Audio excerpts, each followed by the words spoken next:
Hallo og velkommen. I dag er jeg endelig ute på eventyr igjen. Jeg har ikke klart å rote meg vekk fra Agder, men jeg har i minste kommet meg langt opp i Setesdalen. I dag er jeg i Valle. Jeg skal prøve meg på en tur som går over Nomelandsfjellet. Det fjellet, det ser sånn ut.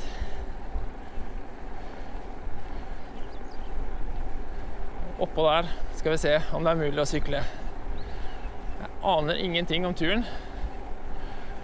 Hvor sykkelbart det er, hvor bratt det er, hvor slitsomt det er. Det eneste jeg vet er at jeg skal komme meg opp gjennom skogen her borte.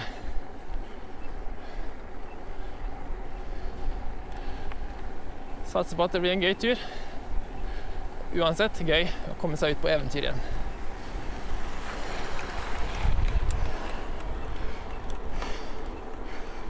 Snik.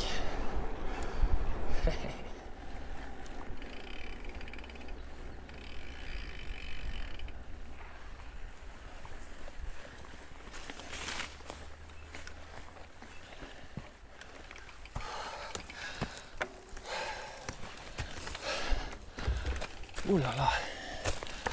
Jeg kan legge inn en disclaimer her med en gang, helt på begynnelsen av turen. Hvis det viser seg totalt sett at denne turen er verdt det, så er det bare å finne en alternativ rute opp. Men den jeg tar nå, uten tvil den verste hikaveiken jeg har vært på. Verre enn opp på 3000 meter i 30 varmegrader, faktisk. Og det aller beste er at det er så jevngrodd og trangt de fleste steder at det er ikke verdt å løfte sykkel opp på skuldrene. For den bare hekter fast i alt mulig. Ja. Hva har jeg bitt meg ut på?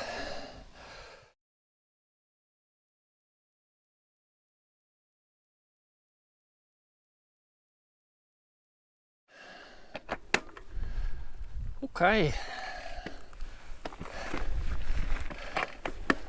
Nå begynner turen på ordentlig. Nå får jeg svare på spørsmålet om det var verdt det.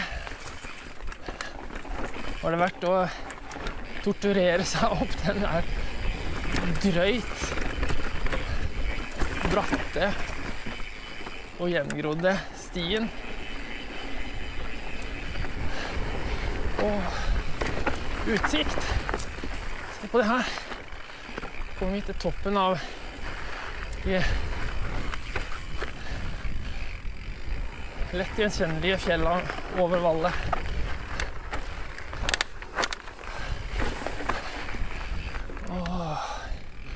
Det er jo helt sinnssykt fint. Må huske å se på stien.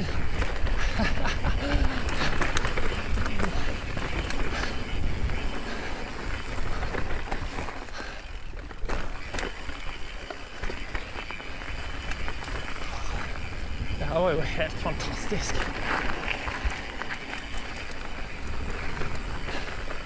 Sykling er alltid gøy. Jeg skal innrømme at sånn som det her, det er det som det er det jeg liker aller best. Ut på eventyr. Ukjente stier. Det er fantastisk moro. Sånn som for 2 år siden da jeg var på Sandhornet i Nordland. Det var jo en helt drøyt bra tur. Selv om jeg var uheldig med tåke rundt toppen. Og jeg var uheldig med avslutningen for så vidt.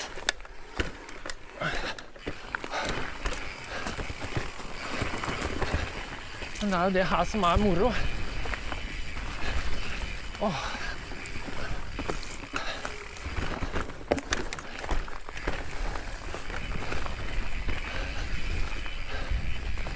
så er det jo litt rart når jeg skal på sånne turer som dette.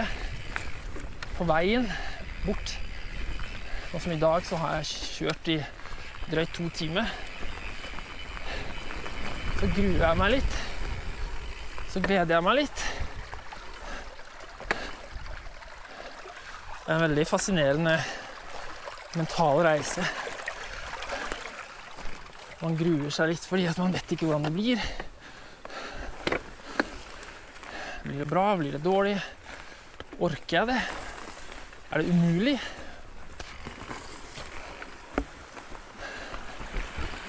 Så har jeg jo med kamera. Blir det en gøy film ut av det?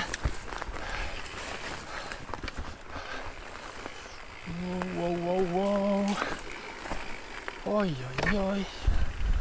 Kødder du? Wow. Det går vel ikke an å få et bedre utsiktspunkt over Valle i Setesdalen. Jeg tror vel man kan si at uansett hvordan resten av nedkjøringen er, så er det verdt det. Hvis man liker eventyr i hvert fall.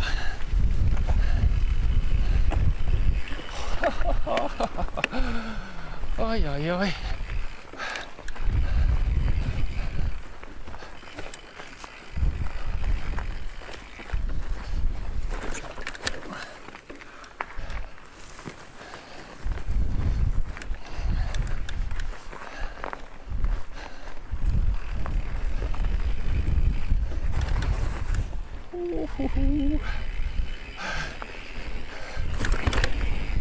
Som oppvarming til denne turen så kikket jeg litt på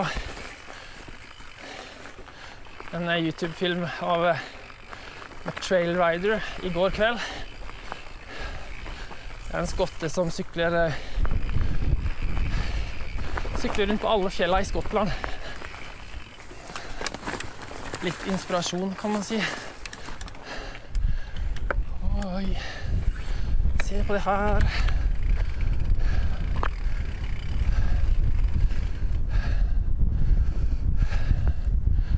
Er ikke det her rått?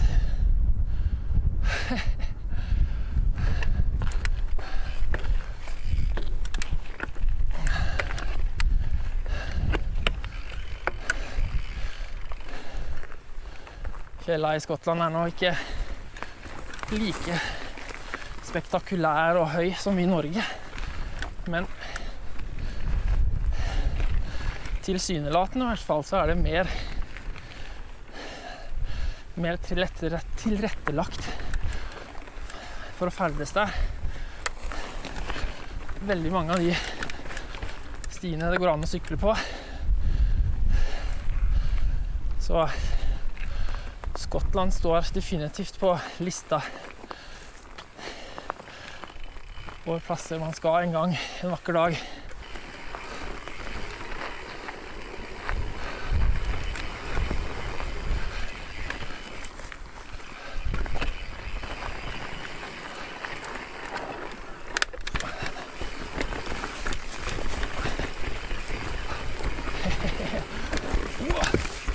En rot. Det var litt flaks. Oi, jeg har glemt hanskene mine. Ja. Ta de på i bunnen etter at jeg har trynet. Oi, hvor går det? Å, ned der.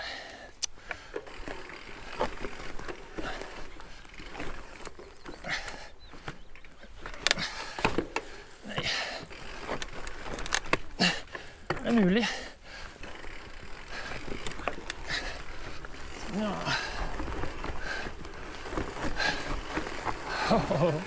Ikke bratt, nei. Fikk jeg på meg hanskene da, i det minste. Sist jeg var ute og syklet, så glemte jeg både hansker og knebeskyttere. Det var egentlig litt deilig. Det var veldig varmt den dagen, så det var litt godt. Det er så sykt klam på hendene, så det er litt sånn, ja. Går dette da? Ja.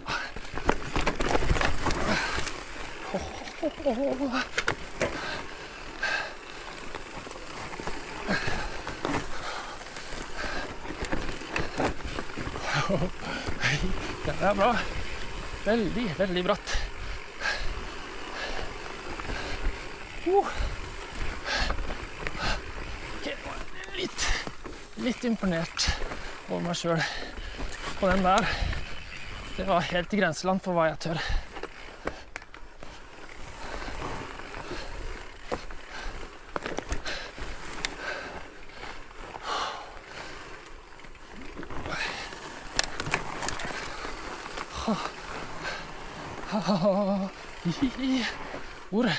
Hvor? Her? Ja. Shit. Nå må jeg stoppe. Her går det ikke.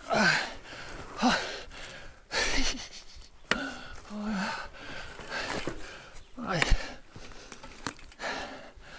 Der tøyer jeg litt grense, faktisk. Det var gøy.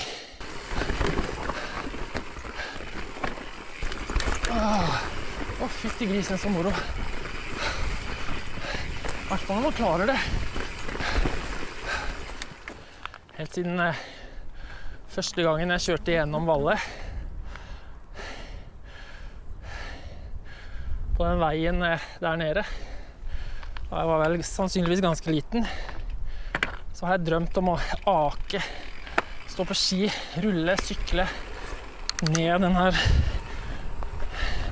fjellveggen som er under meg her. Det skal jeg nok aldri gjøre. Men rundt der, ja. Ok. Men nå har jeg i hvert fall vært oppå. Det er jo noe. Noen får spørre Danny McCaskill om han har lyst til å prøve.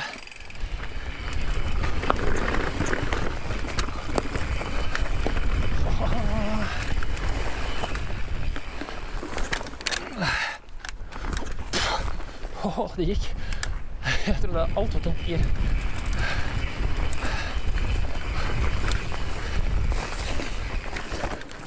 Oi. Litt barnålsti. Gå for aktiv det. Litt nydelig.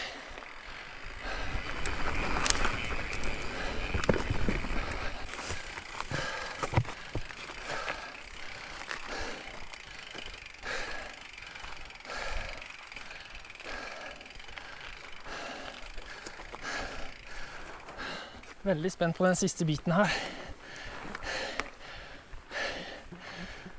Jeg mistenker at den er veldig bratt. Jeg håper bare at ikke den er ulenn i tillegg. Da kan hende at det går.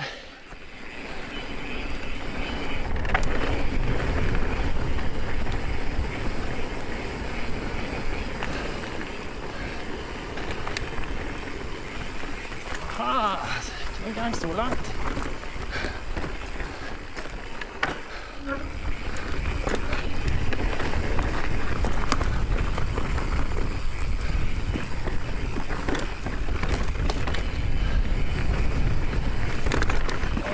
Utsikt igjen. Hehe. Så rått.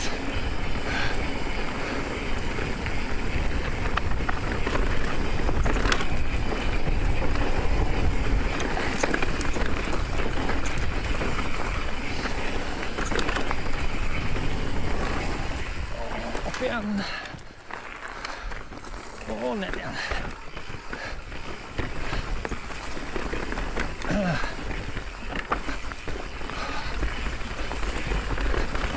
Men jeg kan dra så langt i det hele tatt. Det er jo bare fint. Ja.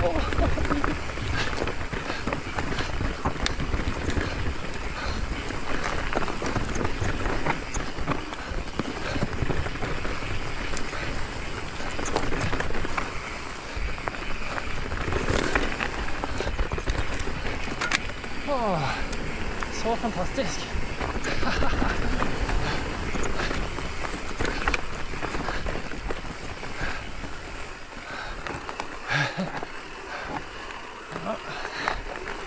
det er greit. Jeg tar denne veien. Det er godt grep.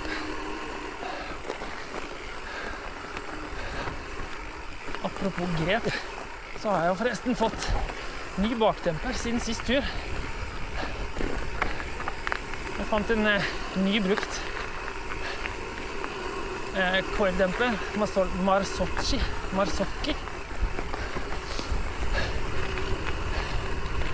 Så der slo til på den, og det angrer jeg ikke på. Denne sykkelen er skapt for demper av type fjær. Det her er jo helt sinnssykt.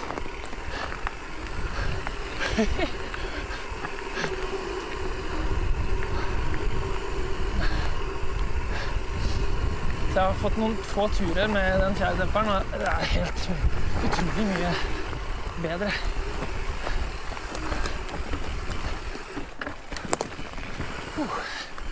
Det føles nesten som en ny sykkel.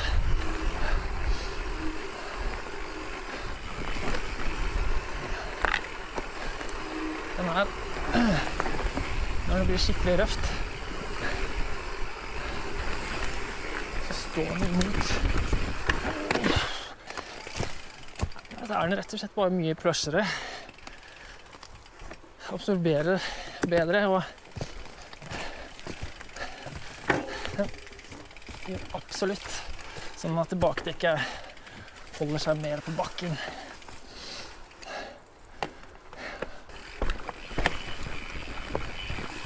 Oi, se her.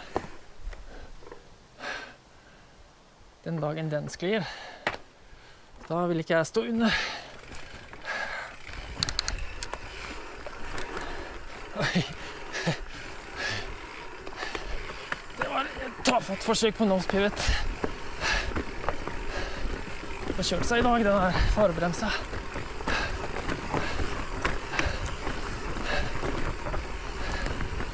Jeg har ikke hørt om hårnålsving her i Setesdalen, i hvert fall. Det er kanskje Norge generelt. Den driver ikke med hårnålsving. Der går det bare rett opp og rett ned. Korteste veien.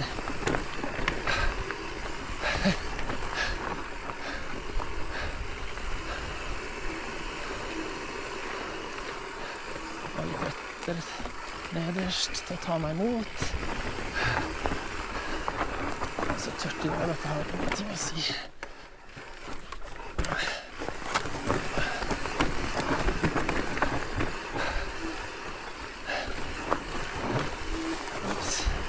Det ser letta ut. Det ser helt rett ut.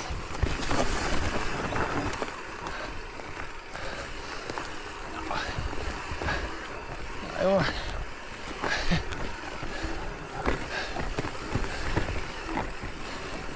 det funker jo det her. Det er kanskje ikke det mest spennende. Bare henge på bremsa rett ned. Men det skal sies at det er den biten her som nå triller ned. Jeg trodde den skulle være... Jeg var redd for at den skulle være usykkelbar. Så jeg skal jo ikke klage. Ops. Apropos.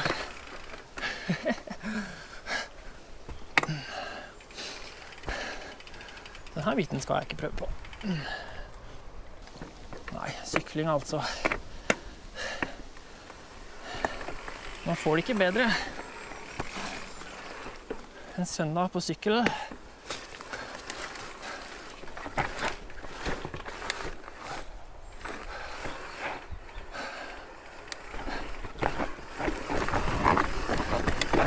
Veldig vanskelig å bremse over gjerrøttene. Når det humper sånn.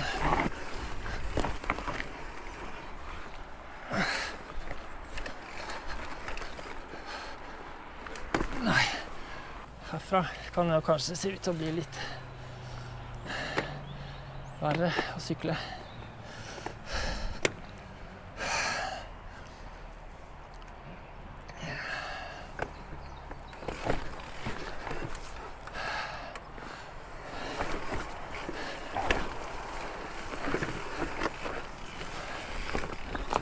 Sånn her, det er bare noe dritt.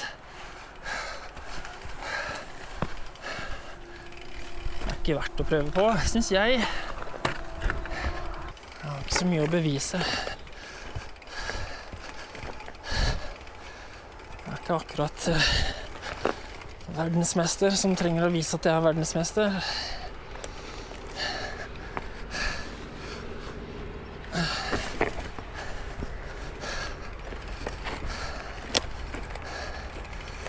Bare en glad amatør som har lyst til å sykle i morgen også.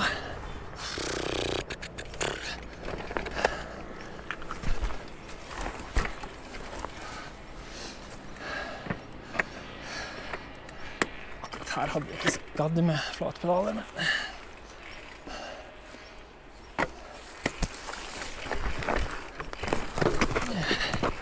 Nei.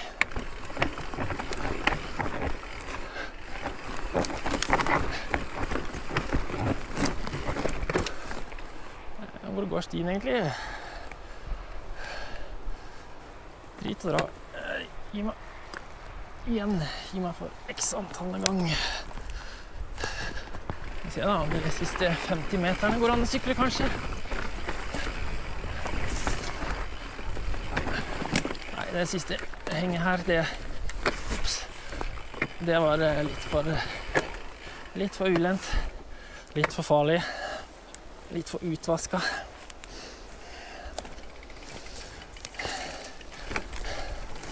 Men det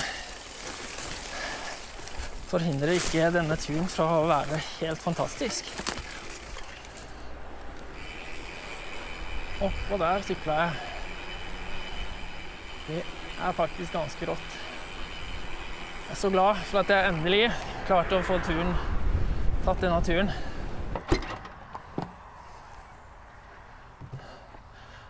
Ok, tusen takk for turen. Tusen takk for at du har vært med. Denne turen ble absolutt bra, bedre enn det jeg hadde håpet på, enn jeg hadde tørt å håpe på. En brutal klatring i begynnelsen, men det var vel verdt det, for nedkjøringen var fantastisk, utsikten var fantastisk. Og det her fjellet er fjell som har vært med meg lenge. Hvis du noen gang har lyst til å prøve den turen, så må du absolutt være glad i bratte ting. Og du må ikke gjøre det når det er vått, for da blir det alt for glatt, og det er mye røtter og mye bratt.